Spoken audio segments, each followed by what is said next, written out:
ফুরফুরে আব্বাস সিদ্দিকী, তুমি বলছো আমার মুখের দিকে তাকালে গুনাহ মাফ হয়ে যাবে?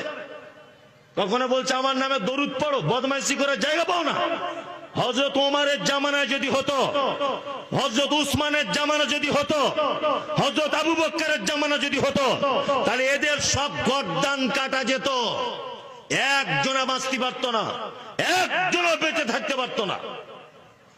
বদমাইশির একটা সীমা থাকা দরকার। সব মুনাফিক, মুখে বলে নবীকে ভালোবাসি, আর ভিতরে ভিতরে যেখানেই যায় আমার দাদা হুজুর, আমার মেজ হুজুর, আমার সেজ হুজুর, আমার ন হুজুর, আমার ছোট হুজুর, আমার এই করেছে ওই করেছে, সারা জীবন ওই সব যদি তোমার হুজুর করবে, তা হযরত মুহাম্মদকে পাঠানো হয়েছিল কি করতে?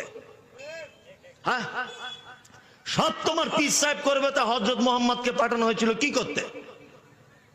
হ্যাঁ, বদমাইশি জায়গা পাও না, সব মুনাফিকেরা।